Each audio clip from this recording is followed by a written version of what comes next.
سورہ مریم قرآن پاک کی 19ویں صورت ہے۔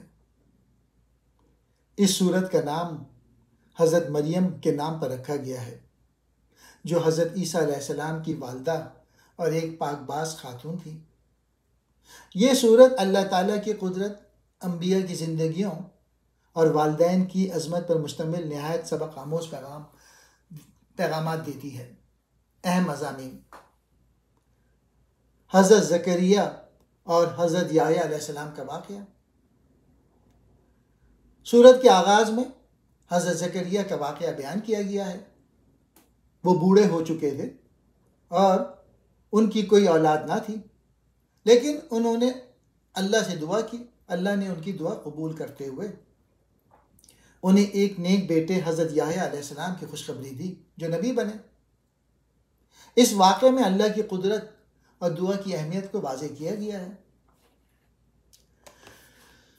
دوسرا، حضرت مریم اور حضرت عیسیٰ علیہ السلام کا معجزہ۔ اللہ تعالیٰ نے حضرت مریم علیہ السلام کو بغیر کسی مرد کے حضرت عیسیٰ علیہ السلام کی ولادت کا معجزہ عطا کیا۔ جب حضرت مریم علیہ السلام کو لوگوں کی طرف سے الزامات کا سامنا ہوا تو اللہ نے حضرت عیسیٰ علیہ السلام کو بچپن میں بولنے کا معجزہ دیا، اور انہوں نے اپنی والدہ کی پاکیزگی کا اعلان کیا اور بتایا کہ وہ اللہ کے نبی ہیں۔ یہ واقعہ اللہ کی قدرت اور حضرت مریم علیہ السلام کی عظمت کو بیان کرتا ہے۔ تیسرا، حضرت ابراہیم علیہ السلام کا واقعہ۔ حضرت ابراہیم علیہ السلام نے اپنے والد کو شرک سے منع کیا اور اللہ کی وحدانیت کی دعوت دی، لیکن ان کے والد نے ان کی بات ماننے سے انکار کر دیا۔ حضرت ابراہیم کا صبر، اللہ پر بھروسہ اور شرک کے خلاف جد و جہد ایمان کی مضبوطی کا سبق دیتی ہے۔ چوتھا، دیگر انبیاء کا ذکر۔ اس صورت میں حضرت موسیٰ علیہ السلام، حضرت اسماعیل، حضرت ادریس اور دیگر انبیاء کا ذکر کیا گیا ہے۔ ان سب کو اللہ نے نبوت عطا کی اور وہ نیک اعمال اور اللہ کی رضا کے طلبگار تھے۔